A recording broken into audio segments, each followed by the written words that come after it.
Welcome, everyone. Thank you for joining us for this webinar. We are going to be talking about NextCycle Washington, a new statewide initiative to support businesses and organizations focused on waste prevention, reuse, recycling, and use of recycled materials.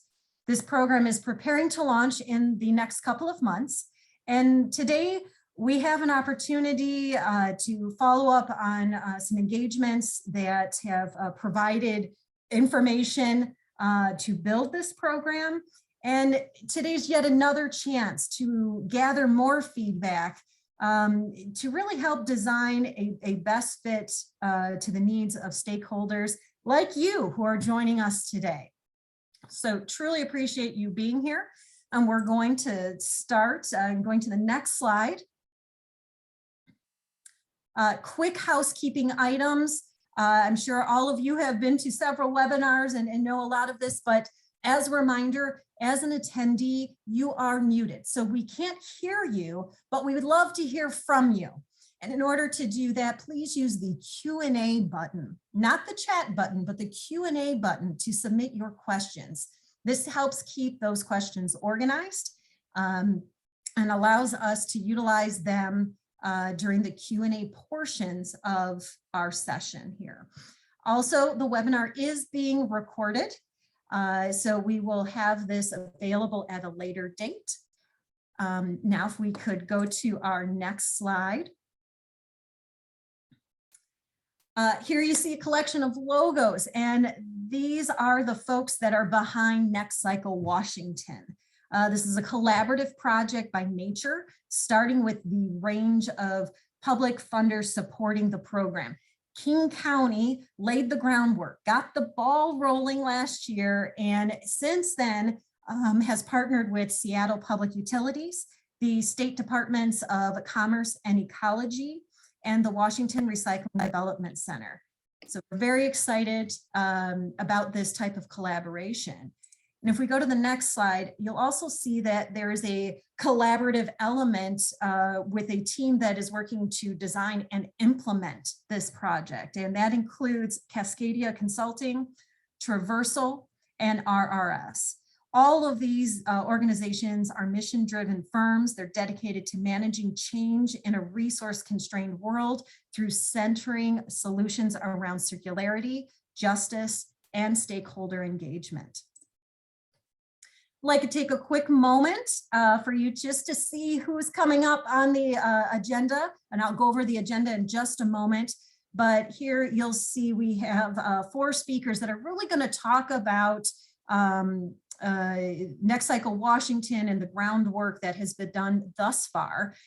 Bryce, Kamal, Ashley, and Emily will be speaking interchangeably throughout this webinar. So welcome to our 4 main speakers. And on the next slide, I just want to walk us briefly through today's agenda. And then we'll get rolling. You'll be done with me and you'll be on to hearing this great information. But we are going to start with some framing around how we got here in shifting the model. Part 1, we're going to talk about NextCycle itself, get an idea of what it is, what that model looks like. We're going to take a moment for Q&A, so make sure you're using that Q&A button to submit those questions. Part 2, we're going to talk about the co-design process. Again, a little background on what that is, how that has been working, Q&A session around that. And then we're going to talk about the case for change, where there are opportunity areas and the public feedback to be talking about this. And then part 4 is where we have our panel discussion, where we'll talk with some of our stakeholders, and again, another opportunity for Q&A. So at this point, I'm going to welcome Emily to take on our discussion, or start our discussion at this point with how we got here. Thank you so much. Hi, everyone. My name is Emily Coleman, and I am the Circular Organics Program Manager at King County's Solid Waste Division. I am here to offer a bit of context and scene setting as to why we're here and why King County started on this journey. So at the county, we have a number of initiatives that lay the foundation for this work. The first being our strategic climate action plan, which is the county's 5-year blueprint for addressing climate change. In the 2020 update, in addition to circular economy goals for the region, the sustainable and resilient frontline communities section had a focus area of equitable green jobs and working toward a just transition to a more equitable regenerative economy. Next, the King County Equity and Social Justice Plan is the county's blueprint for action and change that guides our work and programs to be pro-equity. And finally, King County has a zero waste of resources by 2030 goal, meaning we must divert any material of value away from the landfill toward higher and better uses. We had a task force convene in 2020 around this work, which built out recommendations to reach this goal. Out of that task force and other engagement, the Solid Waste Division has developed the RE+ plan, which is the set of actions we want to pursue to reach this target. And that plan will be launching in a couple of months, so look out for that. So these 3 bodies of work really form the basis for how we approach our programs in the Solid Waste Division, so that we are centering waste prevention and diversion, equity, and reducing environmental impacts. So in 2021, through a grant from the Department of Ecology, we conducted research on how to improve market development for recycled materials in the state and how to implement these programs through a pro-equity lens. Out of this report came the recommendations for a platform and a co-design approach to circular economy development. And don't be alarmed if these aren't terms that you're familiar with. We will be going through them all in more detail later this evening. So this leads us to the topic for this evening, which is the NextCycle Washington platform, which we have been developing with the support of partners, community members, and consultants, and now all of you. And I just also wanted to make note that in a couple of months, King County will also be launching the first set of RE+ grants, which will be a competitive grant program open to private, nonprofit, and community-based organizations to support waste prevention and waste diversion. These grants are going to be under the NextCycle umbrella and are meant to complement the offerings of NextCycle Washington itself. And so we'll be sending out more information on those grants as they approach, but for now, I will hand it over to Kamal so he can walk us through the details of the circular economy model and NextCycle Washington. Thank you. Thank you, Emily. Hi, everybody. My name is Kamal. I am with Traversal Design, and we've been helping with the co-design element of this work. So today I'm going to give a some basic groundwork before we get into the main part of the presentation, just to make sure we're all sort of on the same page. So we're going to be talking about shifting the model and looking at a little bit of detail of what circular economy is, some of the overlaps with just transition, and then finally, how does co-design fit in? So what is circular economy? So the best way to understand what circular economy is by understanding what the linear economy is. So the linear economy is our predominant economy. It's a material economy where we take materials from the planet, we make them into something, we use those materials, and then we finally throw them away, and they become waste. And this is 90% of our economy. What the circular economy is an alternative economic model that basically takes it from a take, make, use perspective, but instead of it going into waste, we find different uses, like we reuse the product, or we repair it, or recycle it, or somehow return it back to remake the product into something else and use that product again. So the goal is to basically minimize waste or design out waste in this model. And just so you know, this is less than 10% of our current economy. So in essence, circular economy is an umbrella framework for multiple different economic material economies to work together. And so you'll learn a little bit more about this stuff today. An important kind of distinction we're making is we're moving beyond just looking at materials. So zero waste is another word for circular economy. And so what we realized in this research and this work is that there were multiple different movements using some kind of material management framework. So you have obviously circular economy. You also have the idea of equitable futures or just transition, where we look at how do we use materials more equitably. And then finally, climate action is using how do we look at materials from a climate perspective. And so what we realized was there's an opportunity for us to de-silo these movements and help these movements work together. And we thought that materials is a really great overlap of these three different movements.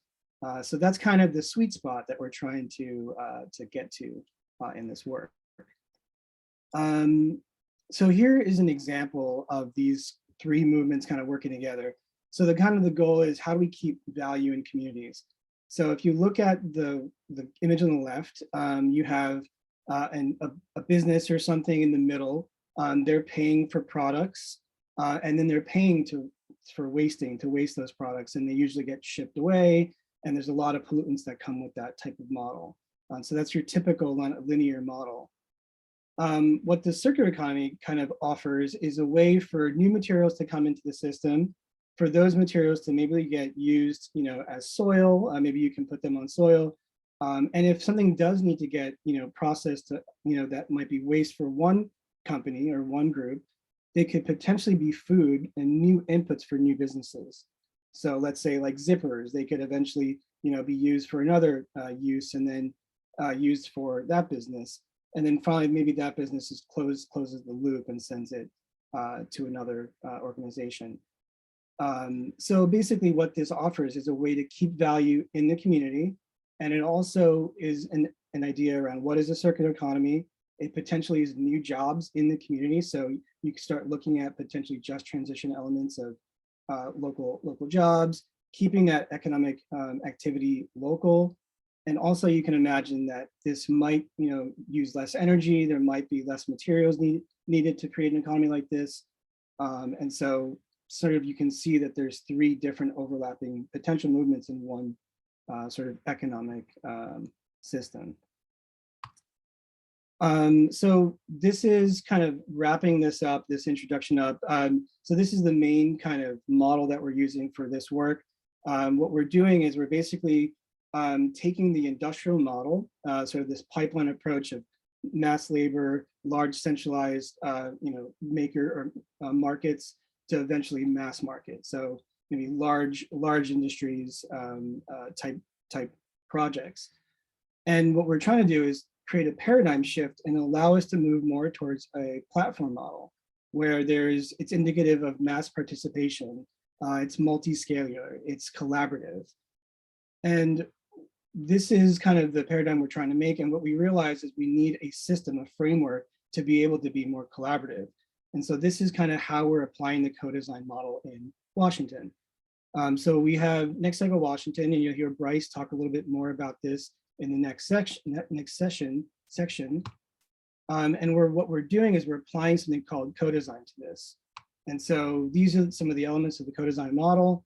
Real quick, on the top right, what we did was we basically built the conditions for co-design to happen.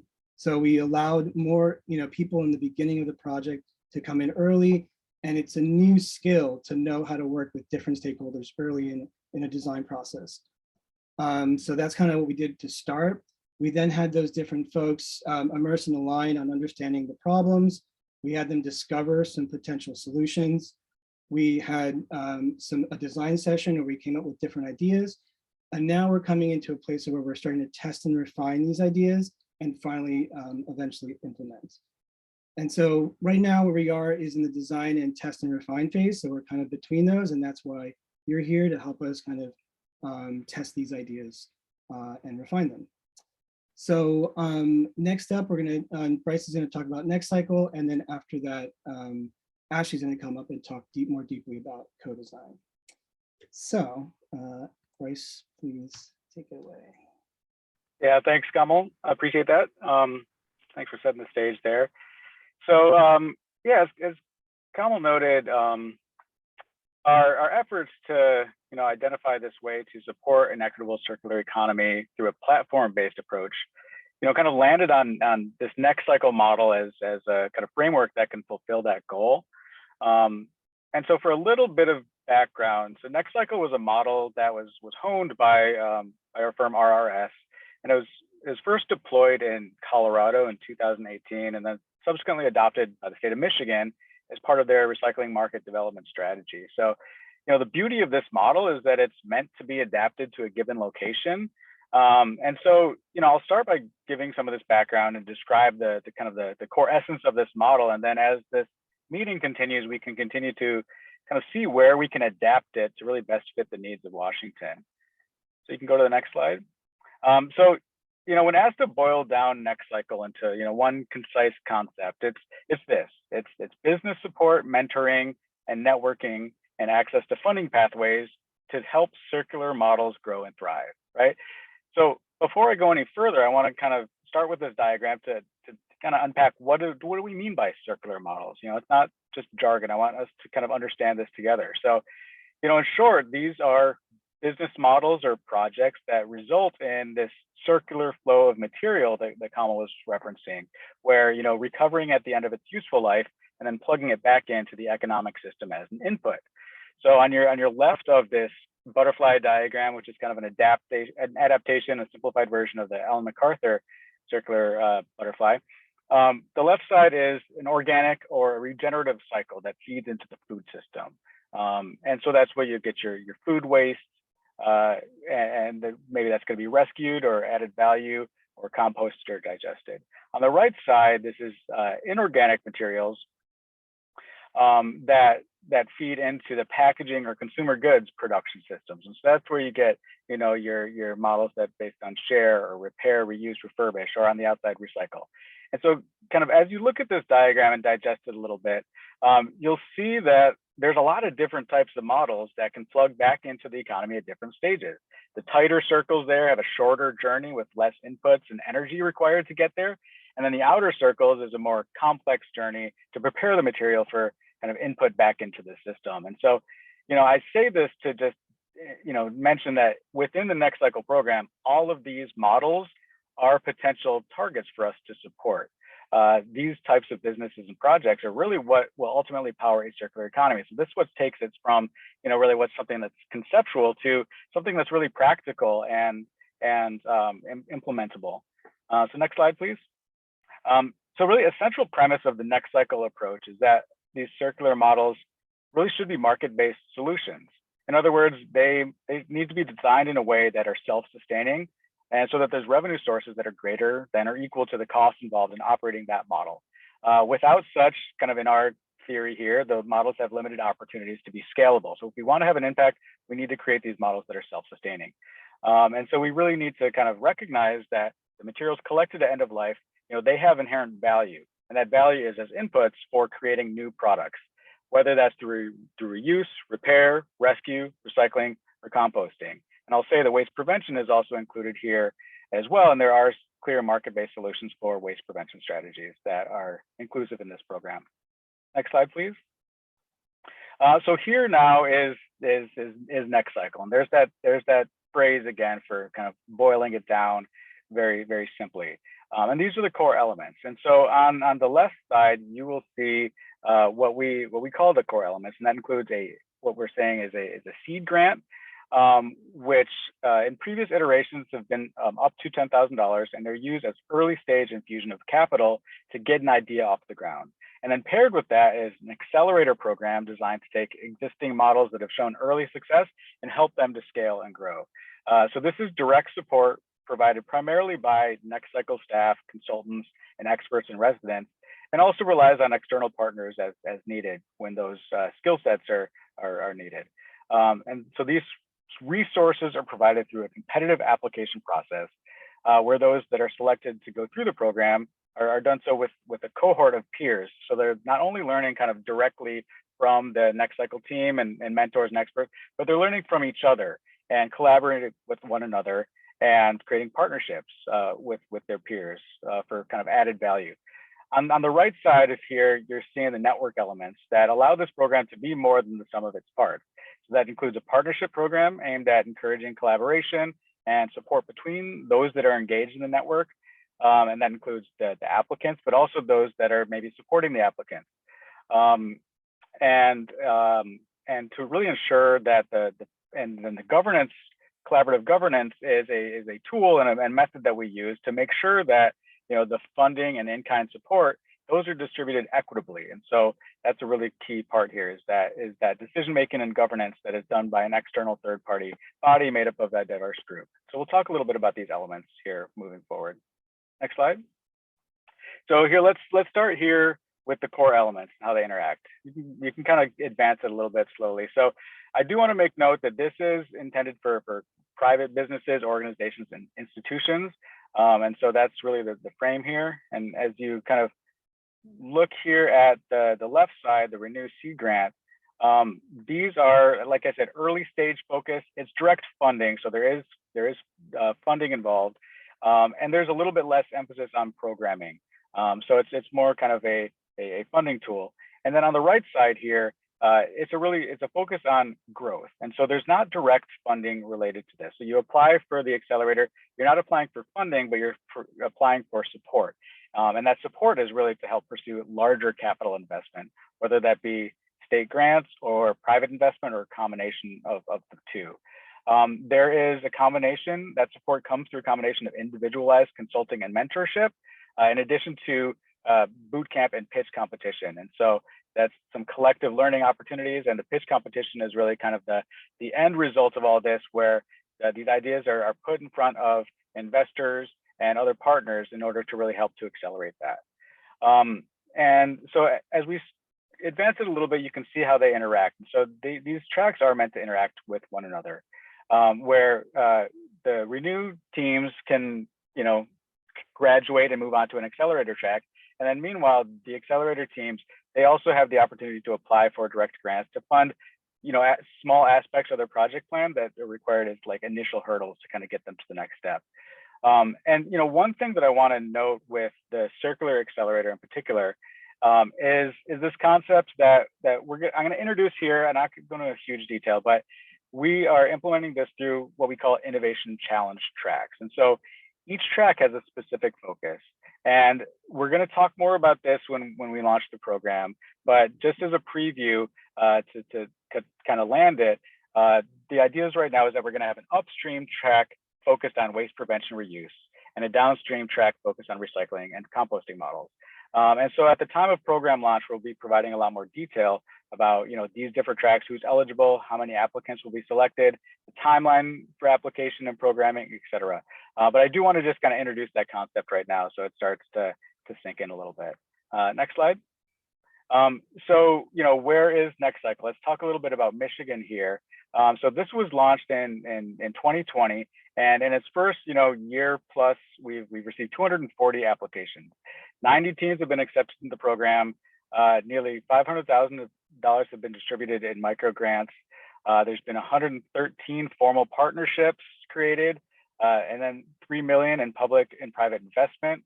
And with that kind of equity lens, 42% of those that are receiving, that are accepted into the program are women or minority-owned organizations or businesses. And I should just mention that Michigan is a very large, ambitious project. And so that's kind of on the grand scale of things. Colorado started a little bit earlier, actually. It was really our pilot, and it started in 2018. And since then, there's been 70 applications. 23 teams have been accepted into the program. 2.5 million in public investment. That's also leveraged in private investment. About 50% of the teams that have applied for funding that came through the track have received funding. And again, 40% of those teams are women or minority owned. So that kind of gives a range of what this looks like. And it looks very different in Michigan than it is Colorado. And that's why it's going to look even different here in Washington. And so this is what's neat about the model, is that it really fits to the ambitions and the conditions of that particular place. Next slide. So, I find that it's sometimes difficult to wrap your head around what this program is all about, just hearing it for the first time. And so a way that we've been able to overcome that is by presenting some real life examples of businesses and nonprofits that have participated in the program. In this case, since we've yet to launch in Washington, the best examples have come from those other programs. And so here, I'll just start here. This is an organization, Nextiles. They received a Micros grant to develop a model for repurposing textile waste from the auto industry. So obviously in Michigan, the auto industry is huge. And so they're recycling textile waste and into a building insulation product. And the cool thing about Nextiles is they received that grant, they kind of developed their initial plan and prototype, and then they actually advanced to one of the accelerator tracks, which they're currently in right now to kind of scale that model. Next example is another really early stage project. So this is a nonprofit in Michigan as well that received a Micros grant to really develop a logistics model to recover, repurpose, and recycle solar components. And again, this is at the seed stage. It was not ready for growth, but it had to incubate it quite a bit. And this grant was able to help them to kind of answer some of these questions. And they're currently kind of going through that process now. And our hope is that then they would advance to the accelerator, in the next program cycle. Next slide, please. So here, let's look at one of the teams from Colorado. This is one of the early teams that was supported. And they went straight to the accelerator because actually in Colorado, they don't have a small grant. They don't have a seed grant program. They just have the accelerator. And so this is a company, a plastics reclaimer, that joined the accelerator in order to really expand their capacity. And you'll see there in the quote, they really helped, the program helped them develop relationships and partnerships along the supply chain, which is really important for a company like them. And it also allowed them to kind of access some funding opportunities that otherwise wouldn't necessarily be available to them. And so they did go on to receive state funding to help them do this expansion. They've expanded, they're operating now. And so they're kind of a success story that, is in the rearview mirror, and they're off doing their thing. And last but not least is a company. This is one of my personal favorites. I'm working with them right now. It's a vermicompost company. They had a really successful but really small scale composting operation, and they had this waiting list of customers out the door that they just couldn't serve. And so they needed to grow into a new larger site, get permitted, and kind of really scale their company to a commercial scale. And we were able to help them do that by developing an expanded site. We helped them with permitting, and we helped them receive funding, leveraging both state grant and private impact investment to develop that site. So they're currently in the process of developing that site. They actually just received the funding, so they're kind of breaking ground once it thaws there in Michigan to get all the electrical and everything that they need to get this underway. Next slide, please. So here, I do want to mention a lot of those focused on recycling, and I want to emphasize that recycling is an area where there's, we see a lot of opportunities, but there's a lot of other opportunities as well. There's a team that we're supporting that's focused on food waste prevention. It's a really awesome project. Another team that we've been supporting that's focused on textile repair. And this is a project that we haven't seen yet, but it's kind of one of my personal desires is to see a bottle wash and reuse. I think that there's an opportunity in craft beverage industry to explore a little bit of bottle reuse opportunities. And so just kind of planting that seed out there as well. So again, lots of different models that could be explored. I do want to kind of talk a little bit about these network elements because they're a really essential piece in framing and driving the NextCycle program. So next slide. So when we talk about partnership, this is a concerted effort to connect a lot of the great folks that are working in or supporting this space. And so, we found over time that, success in managing transitions and shifting paradigms requires a strong network that's really engaged and collaborative. This is a group effort here, right? And so kind of as NextCycle program staff, we seek many ways to foster a supportive environment, whether that be directed and kind of hands-on through making introductions, or through getting like-minded folks together to kind of cross-pollinate amongst themselves. Those are kind of two models that we'd like to support. And so here in the graphic, you'll see those that are in bold are the types of entities that have typically been engaged as partners. So you'll see investors, nonprofits, local governments, universities, community groups, tribal nations, trade associations. And then the non-bold areas are potential partner roles that we seek to fill within the network. So we're actively out there trying to recruit partners into the network to be a communication channel, to be a mentor, to be a project partner or an applicant, a project lead, to be in one of the governance circles, to potentially fund one of these programs, to provide complementary support, to provide a tool that might be helpful for these teams. And so, we are kind of actively seeking to fill out this roster of partnership throughout this effort. Next slide. And last but not least, as I mentioned, the program is really driven by collaborative governance, and this is a key point. And so what that means is that, program staff, we don't want to be in a position to make kind of unilateral decisions of who receives support, judging who the winners and losers should be, or who should be advanced and putting one ahead of the other. However, since there are finite resources, and it is kind of by nature has to be a competitive process with these tracks in particular, we want to ensure that these resources are distributed in an equitable way. And so the way that we do this is by bringing together diverse groups of external subject matter experts from industry, local governments, and communities to share power to ensure those equitable outcomes consistent with program objectives. So, each track or core element, as you see here, has a track-specific governance circle. So the reuse, the upstream track will have its own governance circle that's focused on those models. The downstream track will have its own governance circle selecting those teams. On top of that, there is a program governance circle that's really assuring mission control. So they're looking at key performance indicators and helping us as a program staff determine, are we meeting what we're setting out to do as as a mission to provide this equitable support for circular business models. And if not, they're going to help us to course correct. And I will just say that there's opportunity for those on the call to participate in one of these governance circles. And we'll be providing information on how to do so following this meeting. And so before I move on, I do just want to say that as I outlined here, kind of the competitive process, we are always seeking to find ways to support those teams that aren't selected for that kind of direct track-based support. So these are things that we're working on that I don't want to ignore, but also, that doesn't quite fit into this governance model. So I want to make sure that that's not ignored. So I'm gonna pause here for some questions, and yeah, Laura, if you see some questions coming in, just kind of toss them my way, and I'll see what I can do.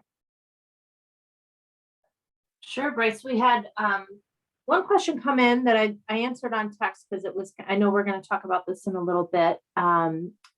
Question from Stephanie was if we'll be leveraging or partnering with the great work that's already been started by Seattle Good Business Networks.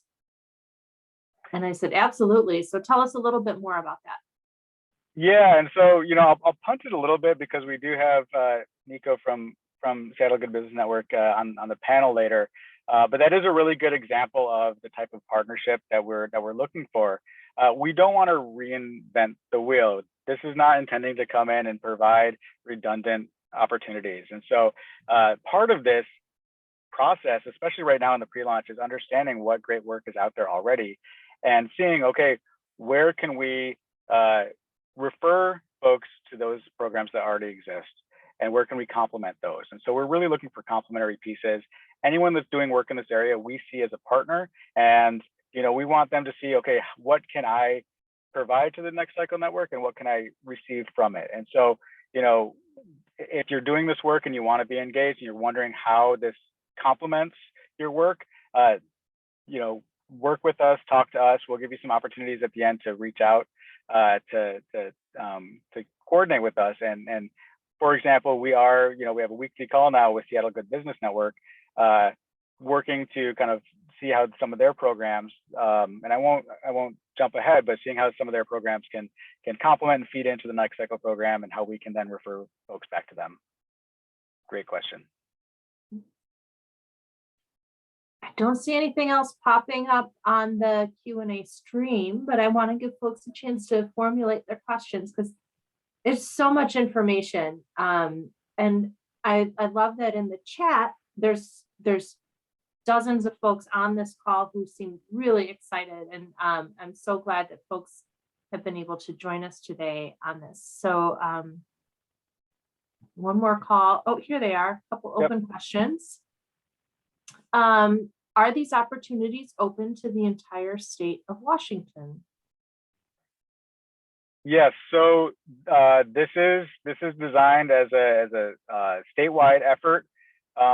There are some, so at the time of program launch, it's the seed grants. There are some kind of barriers to overcome to see if that's going to be available statewide, but certainly the accelerator is going to be available statewide. And the intention, and we can probably let Kara talk a little bit more, who's at the state level, and she'll be on the panel too. But yes, I mean, this is intending to be a statewide program available for the entire state of Washington. Great, thanks. Another question is around what is the timeline for funding?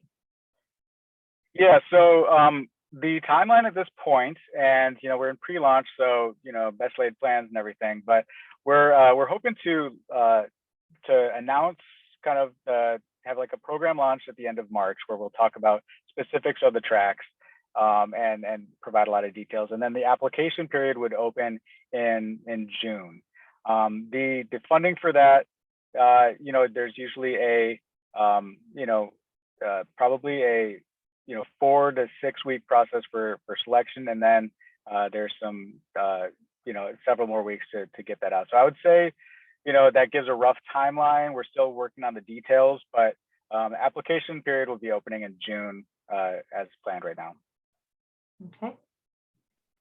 And then we've got a really nice kudos from Ann Diamond. Excellent, she says. Thank you. Thanks, Ann, for that little shout out. One more question just popped up. Is NextCycle partnering with UW on research yet?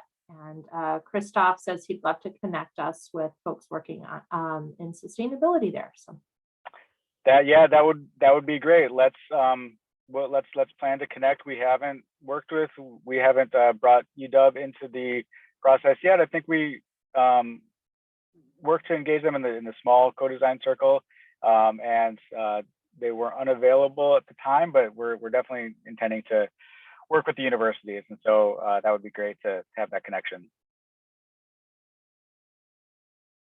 And I'll put in, I mean, there's so many examples of projects that have come through NextCycle Michigan and NextCycle Colorado that do have university partners on them. So absolutely, it's a really important connection to make in our network, and we'll certainly be focused on that. Yeah, we've had university partners as folks sitting on the governance circle. We've had university partners apply as project lead. We've had university partners apply as a project partner with a different lead. So any role that there could be, universities have played a role here. They're definitely essential to the network. Great. And Christoph, thanks for helping facilitate those connections. And Anne chimed in that they're starting a wheat straw pulp mill and would love to connect on projects there. So again, thank you. Throw your ideas on here. We are in that process of building our network of contacts, and any ideas that come online, we'll be sure to make sure you've got information as soon as we know more project details or more timeline details in terms of how to apply, when to apply. We will get those out to you. Absolutely. Do we have time for one or two more?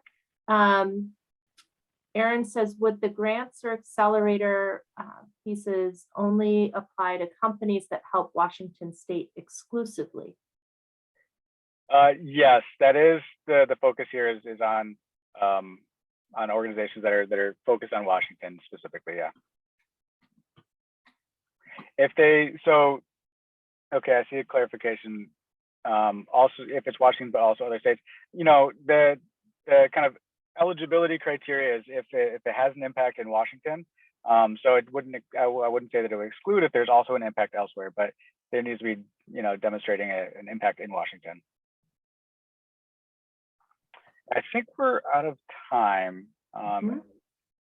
Great. I'll hold these questions because we'll have a couple more opportunities for Q&A. Sure. All right, so I'll pass it back to Ashley now to take it from here. Hello, I'm Ashley with Traversal, and I helped out with the co-design process. So now that we have a general understanding of circular economy, just transition, and collaborative models, and an overview of NextCycle, we see that NextCycle has been doing really big things in other communities, and they want to see how they can continue to shift that model and support the circular economy here in Washington. So how do we determine those next steps? Next. So co-design is a participatory approach to elevate the voices and contributions of people with lived experience in the topic at hand. In this case, that's equity and circular economy. So the framework that we used in determining the voices in each circle includes a small circle of co-designers in the center, a larger circle of stakeholders, and a support team guiding the process called conveners. This outer support team includes myself, Kamal, and Bryce, and the larger circle includes all of you here today. The small circle is a group of about 15 people from various backgrounds, experience, and locations throughout Washington. Next. And the small circle is made up of 3 designations so that we get a variety of perspectives. Lived experience is those directly involved in circular businesses and organizations. Professionals are equity and circular economy subject matter experts, including funding and public policy. And critical thinkers bring curiosity to help in testing assumptions and constraints. So this process acknowledges that people are multidimensional, and so these circles overlap in different ways. And these green dots here are where each member of our co-design team place themselves based on the perspectives that they're bringing to the group. Next. So a participatory process. To date, we've brought the co-designers together for 4 workshops, all taking place virtually. So that leans a lot on digital stickies and whiteboards. And today, this large circle event, which is more focused on informing with some inquiry at the end. So working virtually has a number of advantages, especially around bringing people together from across the state or beyond, as I've seen in the chat. A couple of notable downsides are that conversation can be a little less fluid virtually, and the technology may not be accessible or easy to use for all. So with that said, we have had amazing interactions and insights throughout the process, and I think everyone's done a really wonderful job kind of hanging in there with us and helping us adapt to feedback and continuing forward. Next. So as we began, we needed to understand what we are all coming together to do. NextCycle has been providing support for circular businesses, but if we zoom out, there is a bigger gap in the industry and beyond, which is a systems level problem. So by assessing NextCycle's challenges and data from around the state, the gap centered on equitable support. So the problem we focused our process around is there has not been enough equitable support for circular businesses and organizations. Next. So for the actual workshop activities, we started out broad with hopes and fears just around the co-design process in general, which is shown here. And then we got into big questions like, why hasn't there been enough equitable support for circular businesses and organizations? And that led to a lot of really big things coming up. And so then we started narrowing down. And after each workshop, we would analyze the responses, grouping them together to find patterns. While we had a rough map of goals for each event, we adapted as we went based on the results from each. And between sessions, we would follow up with the team with prompts and questions to dig deeper as needed, because these findings would always uncover gaps, even within our process. So phase 1 took place last year, and the first workshop was that zooming out to assess systems level problems and interventions. Workshop 2 focused on learning more about NextCycle, and we dug into the applicant journey specifically through the existing NextCycle programs. We tested out some of the outcomes of that workshop in number 3, and we looked at potential solutions from both present day as well as 5 years into the future. So this workshop took many of us out of our comfort zones, but that process brought out many amazing insights and opportunities, which we grouped into 6 areas that we'll explore in the following section. So next. So at workshop 4, which is the one we just did last month, we came out of discovery and questioning and focused on the 6 opportunity areas with the goal of answering our questions with potential tactics and principles for NextCycle Washington. So today we are informing and inquiring with a larger circle of stakeholders, all of you, and we hope that you'll find ways to engage further after our event. Our final workshop with the co-design team will refine our tactics and help plan our next steps, including considerations on how we stay accountable to our goals and intentions. Next. So all of this brings us to March 28th, which is the program launch date. And for everyone here, your next steps, we will be sending out a follow-up email to invite you all to get involved or sign up for updates. And I just spent some time reading through the comments of why you're all here and where you're tuning in from. And these are all exactly kind of what we're looking for. And this follow-up email will allow you to kind of get more specific about what you would like to get involved with or hear more about and all of that. So we're really excited to get folks ready to apply and participate and build up our partnerships. So I'll have Kamal take over from here to share synthesis, including those 6 opportunity areas. Thank you.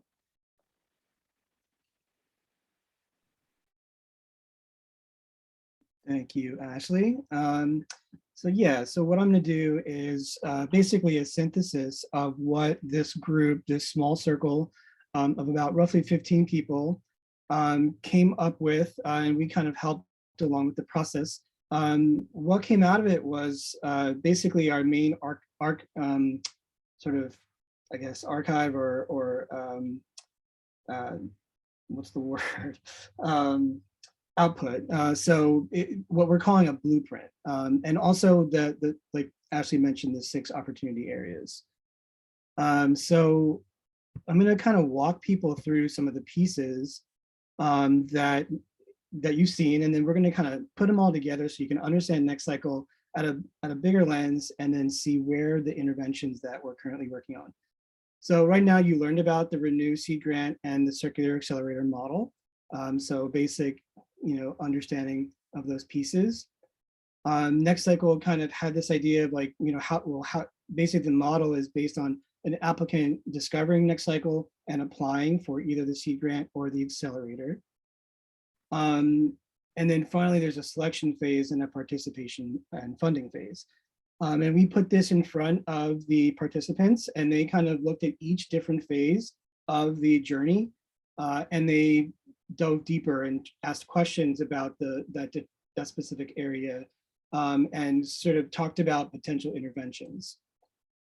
There's also another piece of the puzzle. If you remember, there's also the partnership program and the collaborative governance program. And so this is the NextCycle model that was brought into Washington. And so what we were doing with the co-design model was trying to understand from community, how can we innovate on this in Washington to create a more equitable approach here?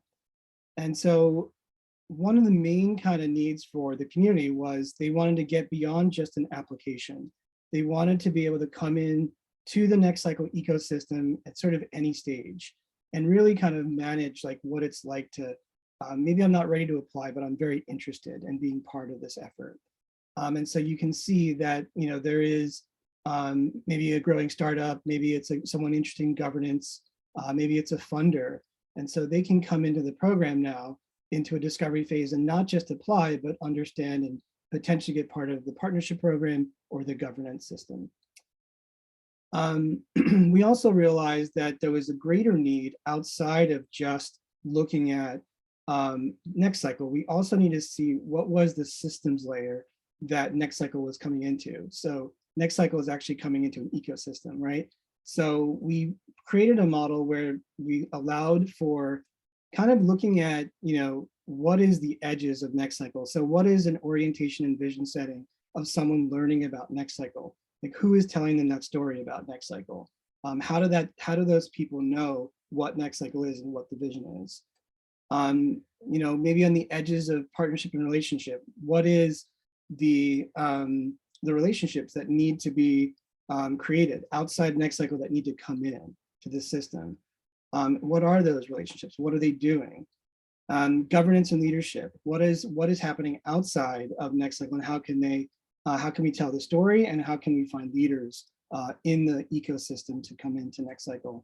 And then finally, what happens when a person that goes through the NextCycle experience actually comes out and continues the journey? And so with this basic blueprint, what the participants got to was 6 basic opportunity areas, like Ashley mentioned earlier. And so I'm going to show you what those 6 are. So basically, an opportunity statement is a clear and concise statement that matches the scale of the problem. So we have this idea of how may we use accessible communication formats to reach overlooked audiences. And so that's on this sort of, the systems layer of orienting people, but it's also on this idea of the discovery and application layer as well. How may we lower barriers to entry to improve applicant outcomes? So again, kind of in the orientation, but also in the application phase. How do we lower barriers there? How may we support robust ecosystem of partners to support those doing the work? Again, outside kind of the edges of NextCycle. How may we improve access to resources for overburdened communities? This is looking at the selection process and the participation and funding process. How may we share power with community to increase transparency and accountability? This is again at the edge of NextCycle, really looking at collaborative governance and how do we share power? And then finally, how may we support program participants in strengthening local community networks? So really the people who have gone through the NextCycle program, how do we help them become better kind of community members? And then how does the community help the people in NextCycle become better businesses or better ideas or better communities? So these are the 6 areas that the 15 people dove deeper on. And what we're going to do today is we're going to dive deeper on specifically 3 areas. The communication part, the lowering barriers to entry for applicants, and then finally the ecosystem of partners. And so the other 3 opportunity areas will be for future phases, but these are the 3 kind of critical to get us to the launch date in March. So with that, we're going to pause and we're just going to leave a moment for Q&A. And so please let us know your questions and we can hopefully get those answers to you. And I'm going to stop sharing at this point.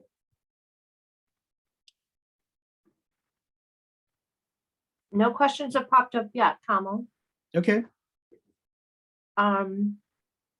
And put in the chat if you could post the link again. Is that? Yeah, so we'll be sharing the presentation after the event, so you will be able to review all the details.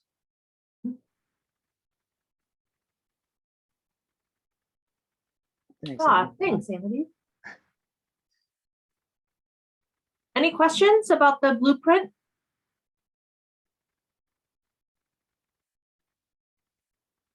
About around those opportunity statements? Thanks, Ann. And we'll dive deeper. So there'll be more time for Q&A in the next section. So we don't need to have questions here. Okay.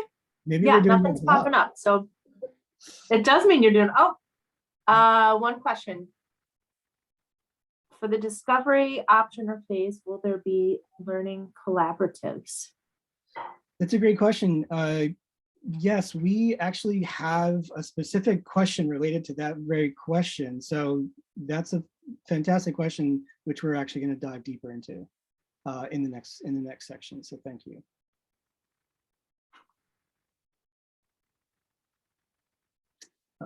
Tracy had asked a question above.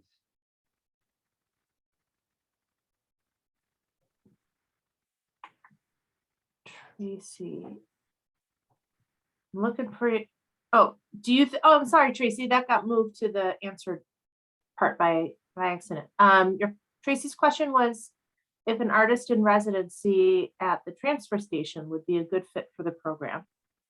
Kind of a specific. Funny, my old roommate was one of those folks. Yeah, I mean, that's a communications thing. I think it's a beautiful way to bring art and media into a story around, a transitioning economy. So yeah, please, get connected to us. But yeah, we'll also be diving a little deeper into some of that too. So yeah, we look forward to continuing to answer that question. Okay, let's keep going. All right. Bryce, I think you should, yeah, there you go. All right. And Yeah, Kamal, thanks so much. I want to say it's been a really amazing process working with Traversal to really, test some of these ideas that we've been implementing for a couple of years. And, there's questions that we've been asking ourselves, and we sometimes get stuck in echo chambers, and it's so helpful to have, additional external voices from a wide range of folks that are able to help us explore these ideas to make a better program. So really appreciate the opportunity to go through this co-design process. And so what we're going to do now is kind of bring the pieces together a little bit. So, we mentioned several times that this is a flexible program. This co-design process is intended to test what we've done and help us prioritize the areas to kind of focus our improvement moving forward towards launch. And so in this phase of the meeting, we're going to go over these three opportunity areas that have been identified. We're going to talk to you a little bit about what we have planned, kind of what's already in place from previous versions of NextCycle, and then indicate where we want to prioritize this adaptation, kind of these next steps to improve the program. We're also going to talk about aspirational ideas where we want the program to evolve, but maybe maybe not ready for the launch, but something in the future as an ambition.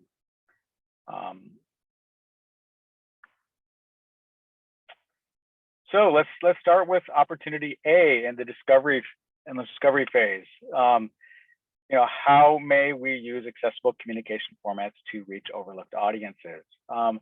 So the this in process box is kind of, it reflects on how we're already really kind of prepared to move in this direction. And so just to give a little bit of insight, what we mean by mainstream channels, that includes social media, email communications through our network and those of our partners at King County, Seattle, and Departments of Ecology and Commerce. So those are kind of like the standard channels that we would go through to communicate about, like, for example, this meeting here today, or when the program launch or the application launch. When we talk about, like I said, sharing success stories is always helpful, and we're going to continue to do so. And whenever we have success stories in Washington, we're really looking forward to sharing those as well. When we talk about accessible formats, we're referring to the website that we have, where we have translation and accessible option on the web page. We had an opportunity for translation for public meetings such as this, and so those are areas around accessible formats. For next steps, we do want to kind of build on this foundational content. This is some feedback that we got from the small circle, that there's kind of fundamental understanding around circular economy 101 that folks might be participating and not recognizing, because circular economy might be a very jargony term. And so let's kind of peel away some of that jargon and start to kind of communicate on the same level. And so that's one option. And then we got a lot of feedback and ideas really around grassroots communication channels at the community level. And on kind of related note, on establishing trusted messengers who are kind of voices from that community that can communicate the value and opportunity of this program among peers, rather than hearing it from some program staff that might not have relationships in that community. And so we could, some ideas that have come up is doing this by hosting a train the trainer event, providing talking points and resources to those potential trusted messengers.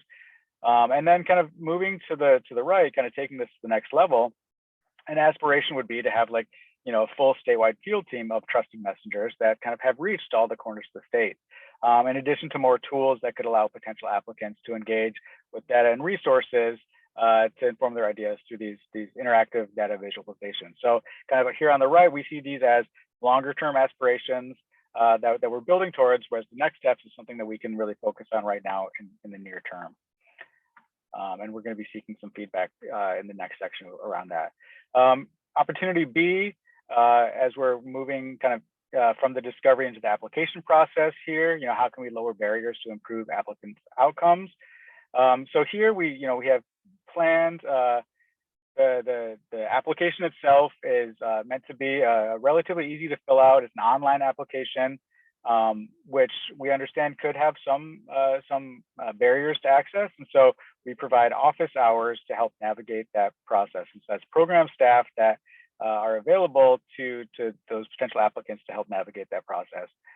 For those that have technical challenges, we plan to make those office hours available to help, for example, transcribe a written application into the online portal if needed, And then we'll have a specific, launch webinar when that application opens to go through the process, criteria, provide tips of how to fill out this application. So that's another event there. When we're talking about next steps, we're hoping to, develop a roster of referrals for resources that can provide additional grant writing, application support, in addition to holding additional group workshops. So that was kind of one of the comments that came in. This is an idea that we want to focus on is group workshops to assist in scoping and framing applications and, help to pair complementary pieces, complementary partners to create a more rounded team and application. So around that kind of partner matchmaking. And then some really great ideas that have been discussed that we want to eventually integrate are alternative application formats. And so this is a little bit more challenging for getting in the short term, but I could see some potential in the longer term for, for example, someone can submit a pitch video instead of a written application, ideas like that, or offer decentralized office hours, where again, kind of going back to that trusted messenger concept, kind of those within the community that have experience with the program can hold office hours and be supported to hold those office hours to help navigate the process, which might be more helpful than hearing from program staff to help design the process and can't get outside of their own head and really look at it more hard to understand how someone coming fresh into the process might have trouble doing it. And then opportunity C, how may we support robust ecosystem of partners to support those doing the work? Here we have clear intent early in the process to establish a supportive culture, to really outline the various roles and expectations that different partners may have, and then to recruit a diverse range of partners that can both contribute to and benefit from engaging with the network. And again, not to be, in an effort not to be redundant, but to lift each other up and compound each other's efforts and make more impactful. Next steps here would be to really establish a code of conduct for kind of these partners to ensure that it remains a safe and welcome network. And we don't want people to feel insecure that, for example, they're being unnecessarily solicited by other partners. So we do think that there needs to be some rules of engagement here to make it feel comfortable. And we're also seeking to strike the right balance between, staff facilitated partner matchmaking through like a defined role, such as a network concierge, someone that really knows the network well and can help connect people that they identify as being complementary, but then also creating conditions for self-driven partner engagement. So people can find their own partners and kind of do that journey themselves within these boundaries of the code of conduct. And then, looking into the future, we hope to host dedicated networking events. We really hope to take some time to map the network. So kind of building on that partner registration. So, in that sense, we're understanding what role someone may play, what resources they have, what resources they're looking for. Once we get kind of a critical mass, and we can really map that, and so people can interact and see what, identify what they're looking for and make that match themselves. And then that kind of leads to this concept of a collaborative commons, where it's really a self-organizing platform where, yes, facilitated matchmaking makes sense, but, here it would be great if we could have a kind of self-organizing commons where people can find partners in their own ways and in their own time to implement some of these projects. So that's kind of a background on where we see things at this point in time.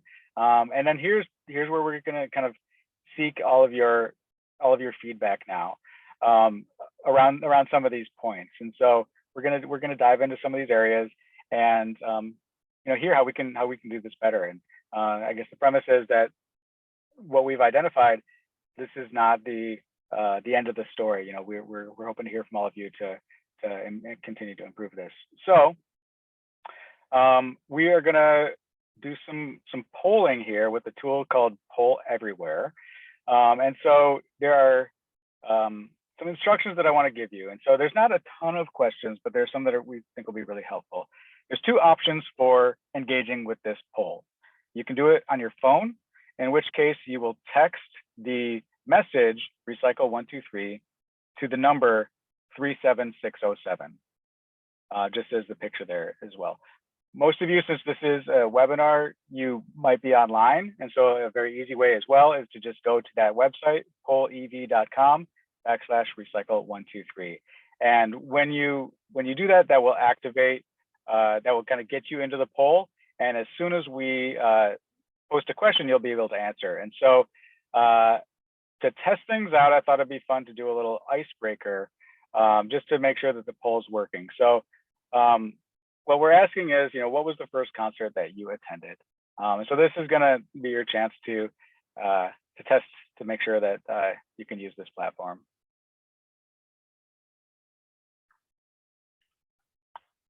In sync. I always think this is a fun one. It always takes my memories back. I'll just give a couple minutes to make sure that people feel comfortable with these polls. And if you have any problems, hopefully Laura or Melissa can maybe help out. Dave Matthews. I went to my share of those shows. A trip down memory lane. No way, the monkeys. You folks start dating themselves here. All great stuff.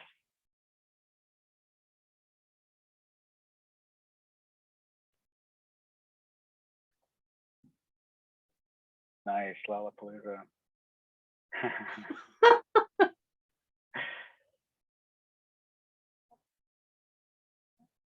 See, we got a very broad diversity of musical interests here.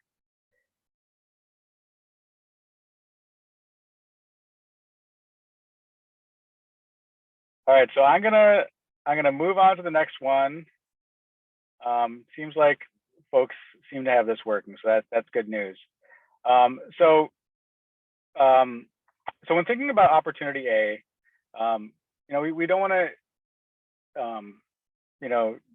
pour on you all questions around everything, but these are the areas that we really want to hear feedback on, is around these concepts of grassroots channels and trusted messengers, and kind of what that means to you all, and kind of how we can best identify what these channels might be. So here's the question that we have is, again, it's just kind of an open-ended question.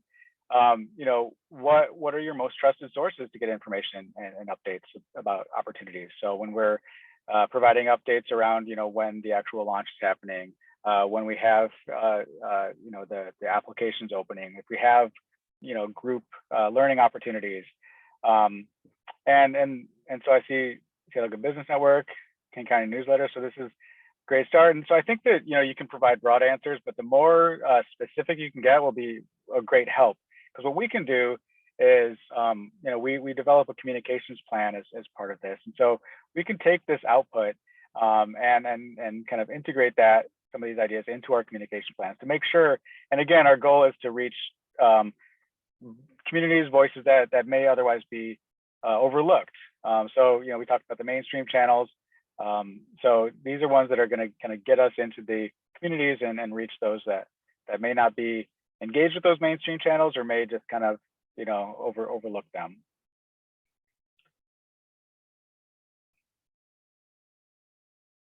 But that's great.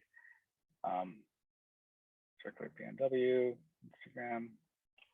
So I'll just let this ride for a little bit and see what we come up with. And WSRA.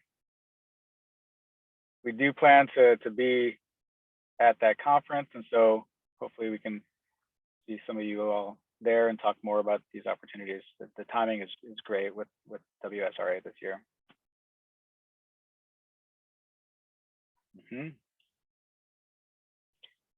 I see email lists. We do, one of the kind of calls to action that we'll have at the end is joining the mailing list. And so we are developing a NextCycle mailing list specifically that folks can sign up for.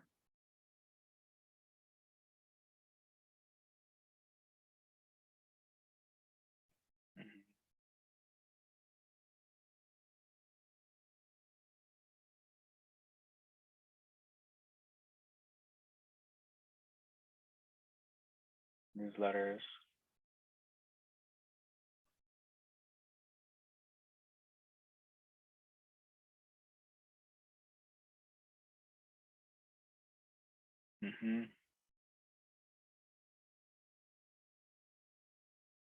Social media for cities and counties.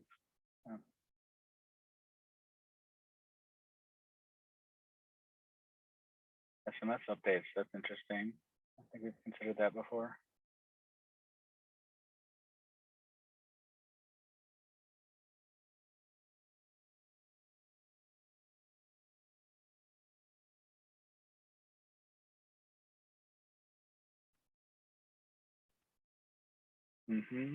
Zero waste and buy nothing groups, that's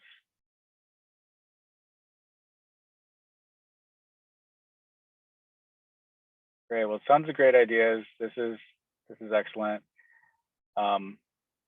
We are going to be probably asking similar follow-up in a follow-up survey. So feel free to reach out to us if you forgot something that you want to include. Great. So I'm gonna move on to the next one. But anything that, even if it hasn't scrolled here, and sending the attendees this list, yeah, I think we probably can share this with our outgoing follow-up email. So I'm going to move to the next one. So even if you haven't seen it scroll, we will be seeing that on the back end, because it does take a little bit for it to scroll. But I am going to move on for the sake of kind of keeping things moving. And so we're moving on to 2. So how may we lower barriers of entry to improve applicants' outcomes? So as alluded to before, we are focusing kind of on this referral network and group workshops. And so I think there's 2 questions here in this section. So the first one is, what is the best way to encourage collaboration amongst potential applicants? And so, like we talked about before, group workshops is one idea, but I'd love to hear more ideas for how to kind of foster this collaboration and kind of bring those pieces together.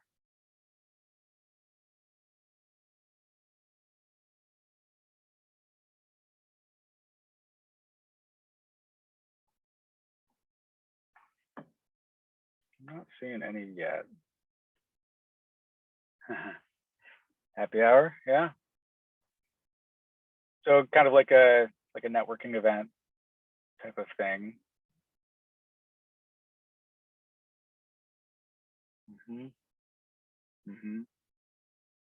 So again, kind of just creating the space.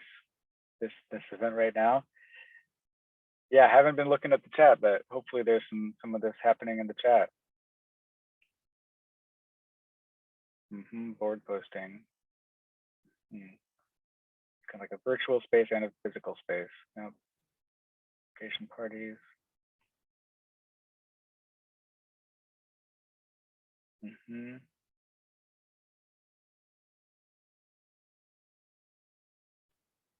Yeah, making sure they hit different locations in the state, definitely.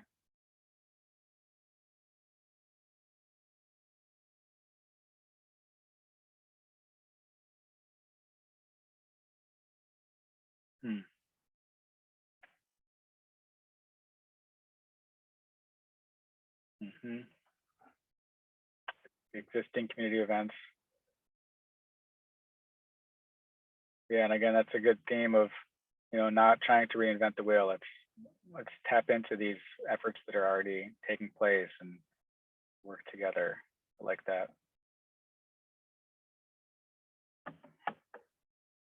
Community groups.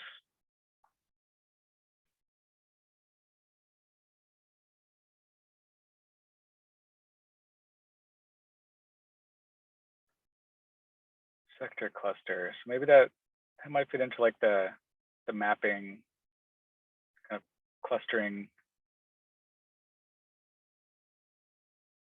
folks and kind of where they Seattle green drinks.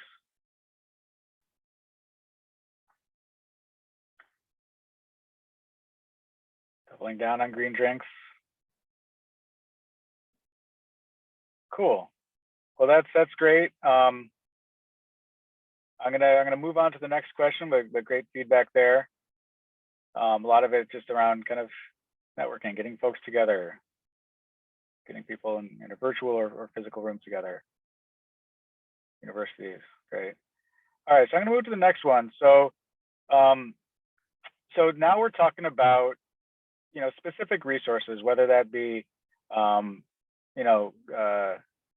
helping folks to prepare their applications. So this might be a resource that can help with grant writing, resource that can help with project planning or financial planning, or environmental impact modeling. You can say, well, I want to do this project. What does this mean in terms of environmental impact, or or things of that nature. So here, we're kind of looking for these resources, because it would be great to, there's program staff that can have those one-on-one meetings that can be providing some guidance, but if the more resources, and again, it's kind of this concept that someone came up with someone brought to our attention in the small circle, this concept of stacking, not reinventing the wheel, having referrals that we can steer people to that are already there. For example, small business development corporations. So here we go on MacArthur Foundation. Yep. Info sessions. Maybe like a practice application. Within the program track, we have practice pitches before the pitch competition. So maybe it's something around a practice application pitch.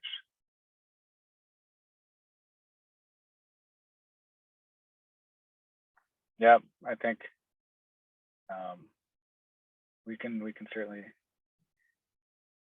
do our own research for sure. NextCycle, it's a good precursor, and that ties back into the Seattle Good Business Network. Circular PNW's Hilo platform, so that's a network mapping tool that already exists. Great. EPA's WARM model for mapping environmental impacts. Sample applications. Yeah, that could be interesting if we could get permissions.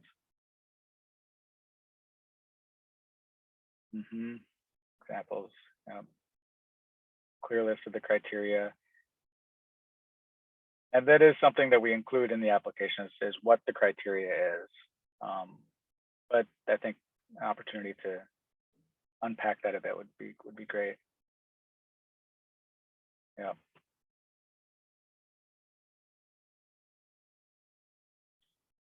Excellent. Well, I'm gonna move on to the last area. So how may we support a robust ecosystem of partners to support those doing the work? And so what we want to drill in on is around this idea of a supportive culture and kind of partner roles and expectations. And so, this is a really simple and expansive open question.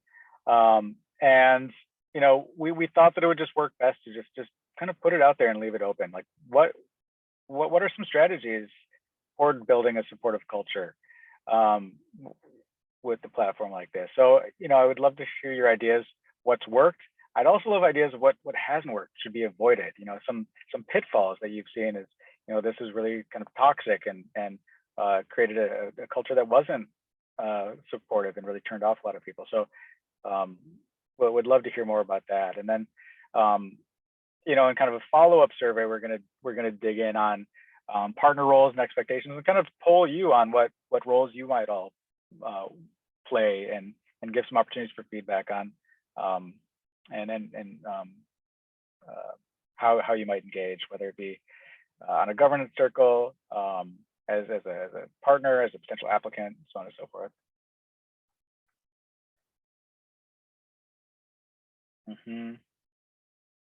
Kind of establishing rapport and creating space for personal connection. Regular check-in. Yep.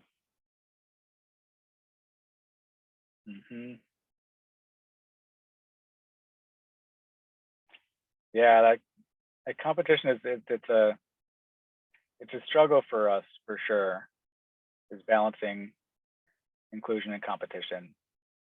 Absolutely.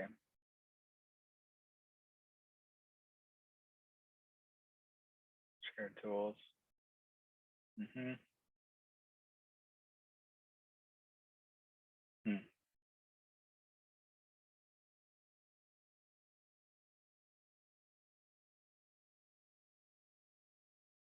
Mm-hmm. Yeah, I think that's great. And community building, we talk about kind of managing the no, and even if it's not a track, there's still value in engaging with the program and then kind of creating the conditions for that. Mm-hmm. Mm-hmm.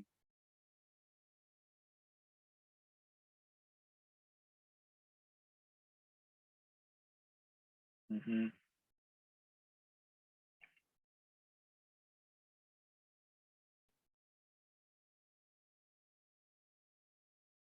All right, great. I think, how are we doing on time? I think it's time to move on to the panel. Is that right?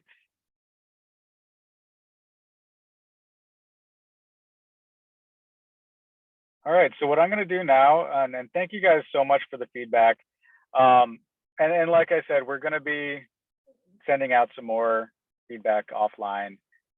So this was an opportunity to get some stuff in real time, but we're going to be seeking some more follow-up after the fact. So, but really appreciate all of the awesome ideas and great work to build on what we've already heard from the small circle. So thanks so much, everyone.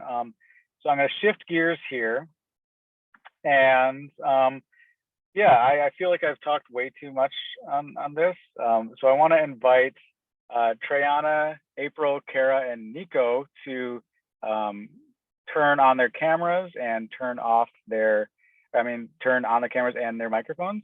And we'll have a few questions that I'm going to ask you. So these are some amazing folks that have been part of the Small Circle co-design process. Trayana's from King County Equity Now, April's from Ellensburg Glass Recycling Co-op, Kara is from Washington State Department of Ecology, and Nico is from the often mentioned Seattle Good Business Network. And so, this work could not have been done without them and the other members of the Small Circle.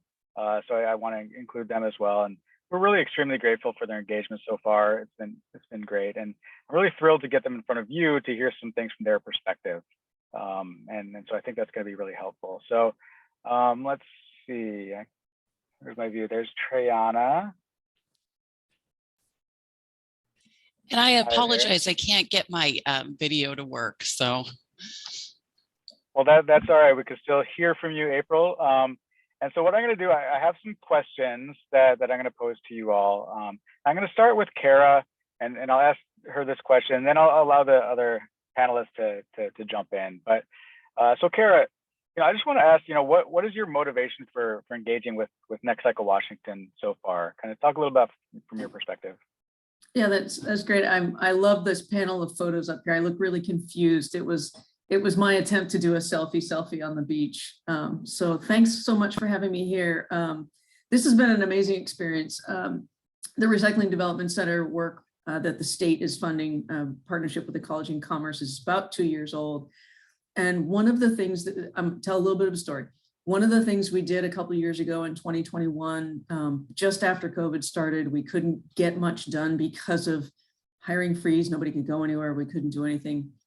We had the opportunity to offer some funding to, we're limited to funding local governments and universities. And we provided some resources to our partners at cities and counties and Washington State University, go Cougs.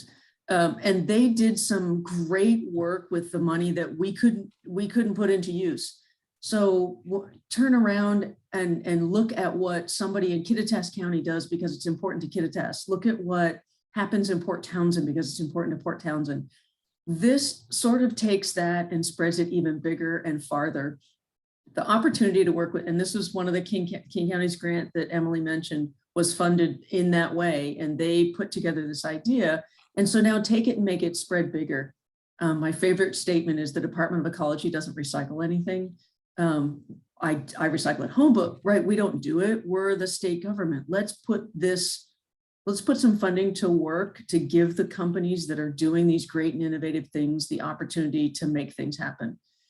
That's my motivation. And I think the team at Ecology and Commerce really stands behind this. Somebody asked earlier if this is statewide. Absolutely. We're really interested in making this border to border and doing things that help Washington State. And if it's a regional project, absolutely bring it to the table and let's talk about it. We're super excited. I don't know if I really answered your question, Bryce, but thanks for letting me ramble.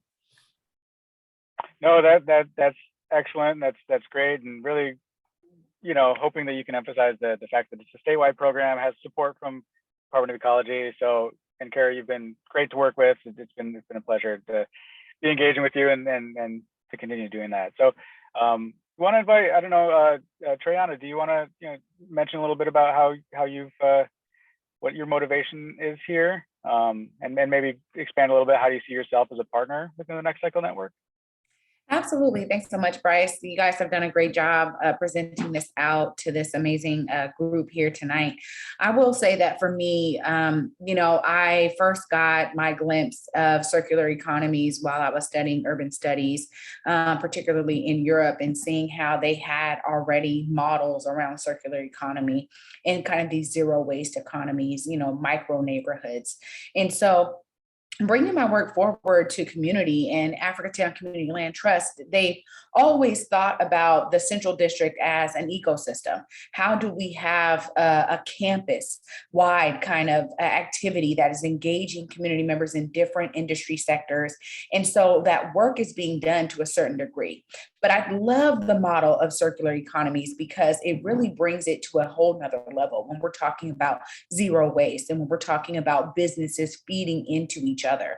These ideas are still at the idea phase. And for me, I got really excited, and Kamal knows, like, as much as we've been talking about these ideas, thinking about certain models already that exist within the nation. Boston's Ujima project, for one, is something I'm always toting on because it really is a great example, a wide example of how to do this. And then also I got to witness some of the work kind of being done to not only just bring community into something, but allow them to be investors with a community investment trust. So I saw different models throughout my community organizing work that really allowed me to learn more from, my studies in urban studies and kind of getting that example. And so for me, the big thing about this is economies in community. So I'm always thinking about the community aspect of that. What does that look like for community members who oftentimes are disenfranchised or never a part of these kinds of discussions? So as I may be a part of different organizations, I really came in to wear my community member hat and say, what does this look like for small Black-owned businesses to be a part of this process? How do their voices get elevated and uplifted in something that would benefit them greatly when they can think about not only their business, but how their business impacts the whole? And so the idea is that we got to have such eclectic people on this amazing cohort. Honestly, you guys did a great job of bringing us all together from different industries and different perspectives. But my role really was like, how do I showcase that community aspect and really elevate this opportunity for community partnership? And as I always tell Kamal, so much of this is about relationship building. So even if it is a great model, oftentimes community is not going to care enough unless you really are intentional about building that relationship. And so I think that there's some piece there. And I kept kind of pushing back on certain things with regard to that, because I think it's really important that that's built into the process, right? When we talk about how they're going to work collaboratively as business owners, what does that really look like? That means they have to build relationship. They have to have opportunity to do that. And how is NextCycle going to be opening up those opportunities? And so I really see myself as a community partner with a little bit of that lived experience piece in there. And I'm glad I was able to join and be a part of this. It's amazing. Awesome. Thanks so much, Treyana. And yeah, it's been a pleasure working with you and hearing your great ideas and having you as that community ambassador and that community voice. So I'll give Nico, give it over to Nico now. Talk a little bit about kind of what your motivation for engagement is, and specifically, we've heard a lot of folks talk about, you know, the complementary work that you're doing with Seattle Good Business Network. So I want to invite you to kind of talk about some of the work that you're doing and how you see that kind of collaborating with NextCycle Washington.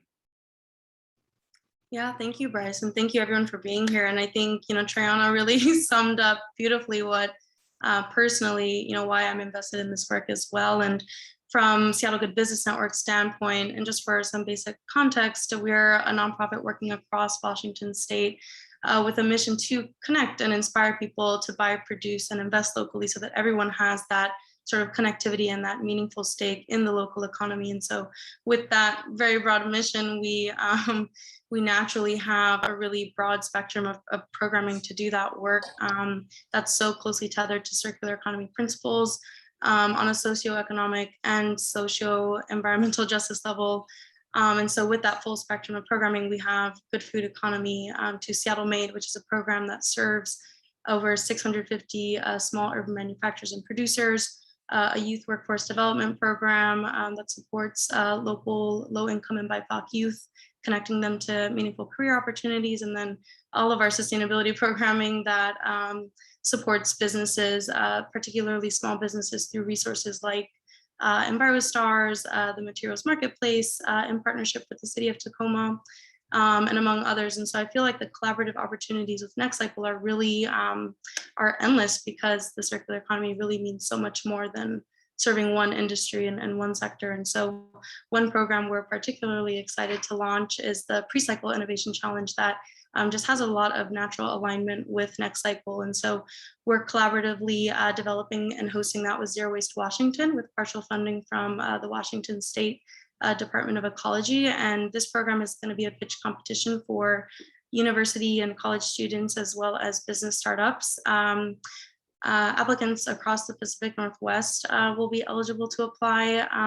And we're particularly focused on engaging BIPOC and women-owned teams, and they'll be competing for the best product idea or service that first and foremost prevents waste and provides waste solutions that specifically impact Washington State's material streams. And so a little bit of history leading up to the Pre-Cycle Innovation Challenge was in 2020 and 2021, Zero Waste Washington had hosted an innovation challenge for students, and we had hosted one for businesses. And so this year and 2023, we'll be hosting, we made a decision to merge our programming to be able to provide that, that joint experience, still maintaining two separate tracks for students and businesses.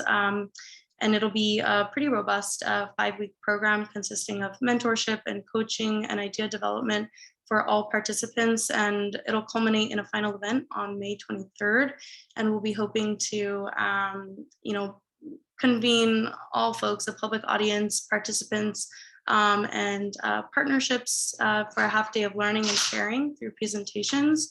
And then finalists will also be presenting their pitch, and winners will be selected by a panel of judges. And so, as Bryce mentioned, we'll be syncing up with the NextCycle team, as we have been already, combining and leveraging all of our resources where possible. And with the launch timeline of NextCycle, I think it'll be really seamless, where we'll be able to leverage Pre-Cycle as sort of the segue or stepping stone for participants into the NextCycle as sort of a post program and wraparound service opportunity. And so we'll be launching our call for applicants and partners in the next week or so. And so we're looking forward to working with all of you and hopefully engaging new partners to make it a success. And I think it really is an exciting opportunity where we can leverage NextCycle as sort of the binding agent between programs and initiatives like this. I think so many exist in the state, and it's really great to sort of have this unified stage where we can start to create this approach together and really create a common language as we work to unpack different ideas and the needs,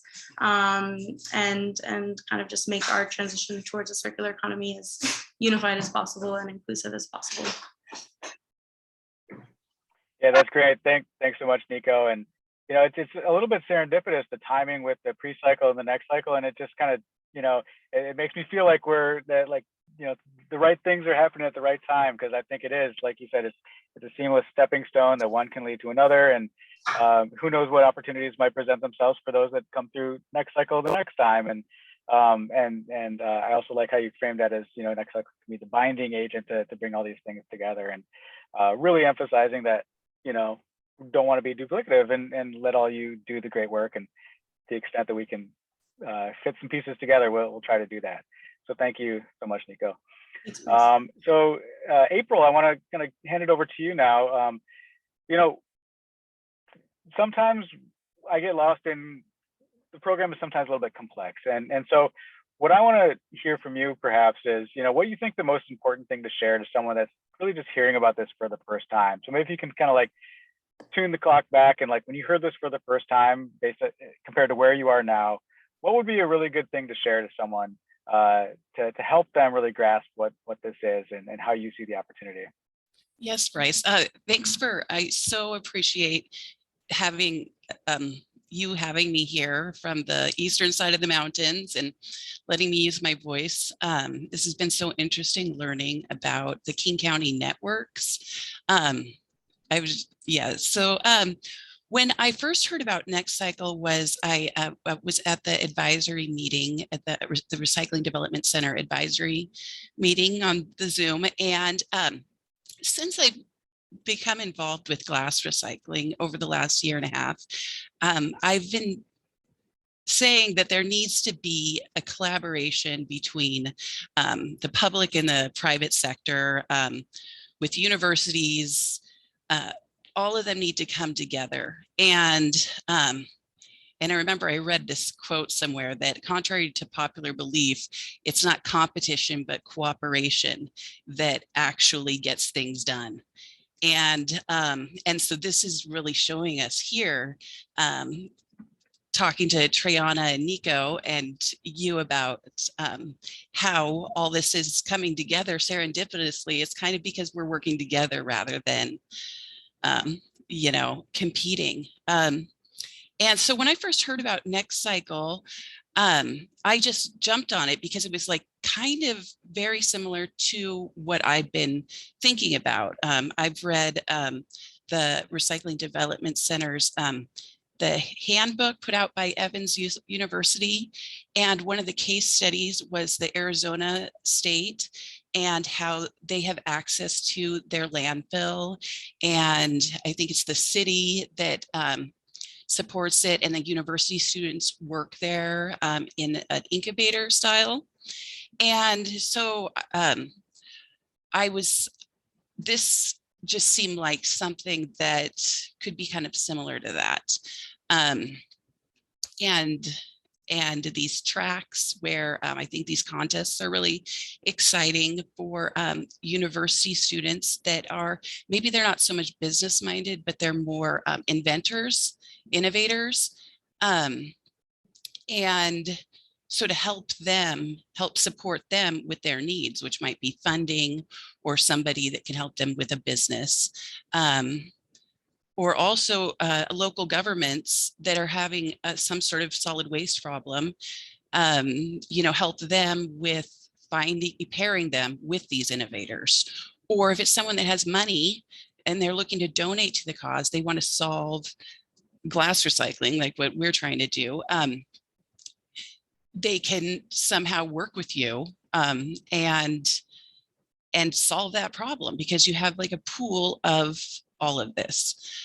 So I would tell people that NextCycle is a statewide platform that pools resources together to grow the circular economy.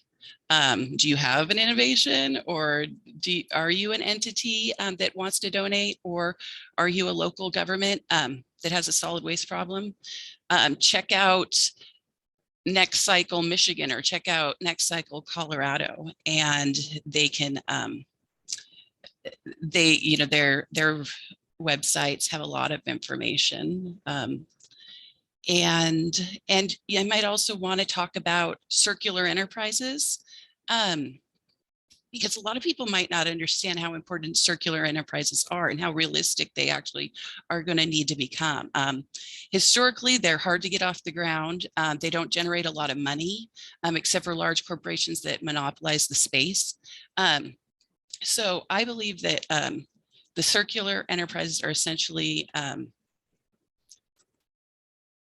they're not essentially, they don't have to be like that. I think that it's actually our system, our capitalist, I don't know what you want to call it, neoliberalist system, all of that, that is made landfilling very efficient.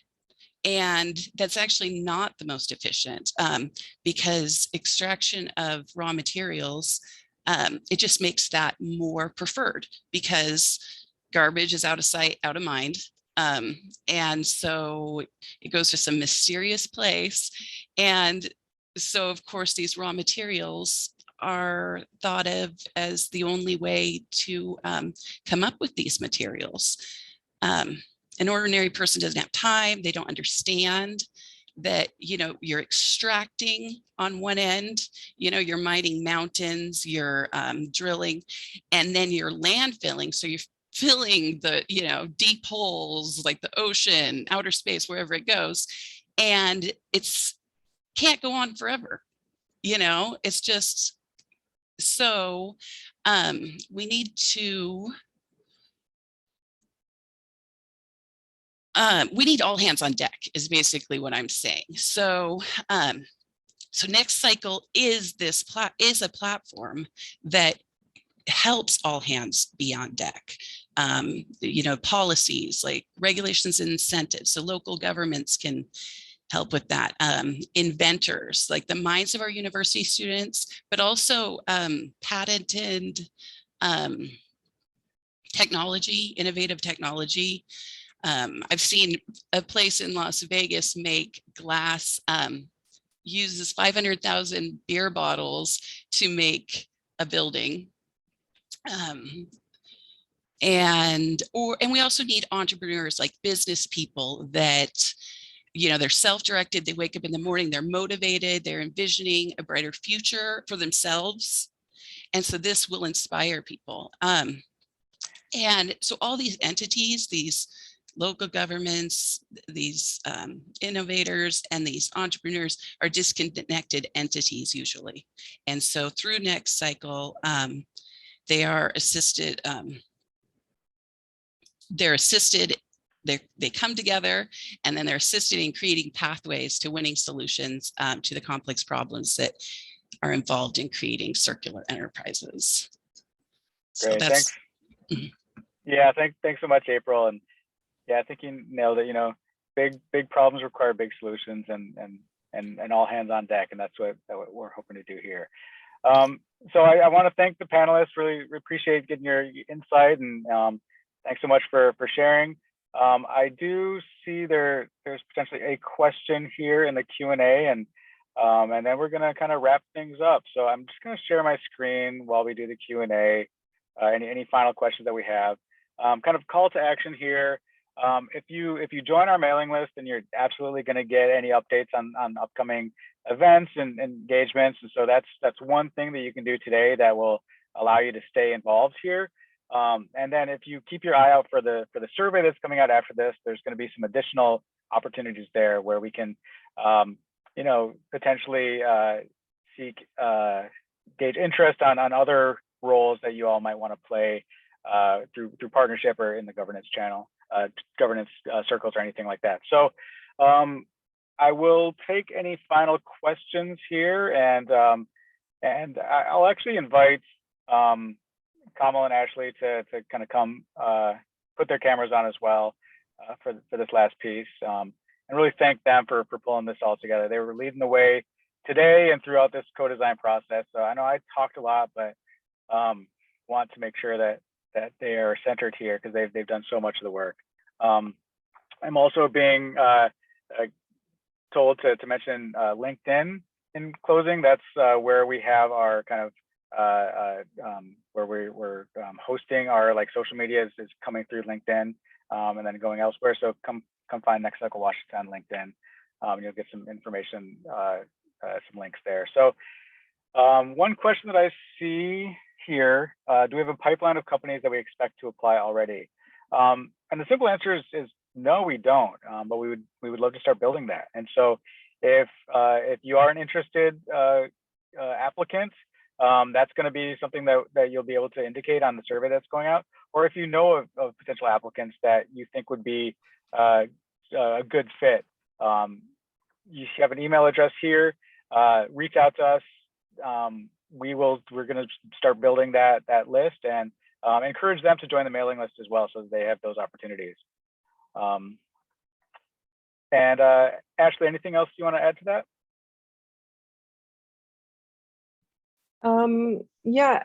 I guess just on the follow-up email, there will be, this is kind of like a continuation of, today we got into some kind of easy things that we could get responses to, and you can start thinking about things. So if you want to give more input, the survey, it's more than just a survey. It is an opportunity to think about these opportunity areas more, and also make recommendations for partners. Put your name in the hat for governance or partnership, or any way that you want to be involved. So it really is an open call to start interacting with us more. Thanks, Ashley. Kamala, I want to invite you to kind of say any last thoughts here. Thanks. I don't thank you. I don't have much to say besides it's been a pleasure. So love working with you guys and love working with this community that we put together. So I'm excited for this work. Yeah, and thanks to everyone on this call that spent their evening with us today. I think at one point we had 90+ people. So spending your evening with us is I'm sure not your first choice, but really appreciate your time. And looking forward. This is just the very beginning. This is pre-launch. We haven't even there's so much more to come, and it's so exciting. So thanks everyone. I think we'll give you 10 minutes back. I don't see any more questions, so let you go a little bit, about 10 minutes early. All right.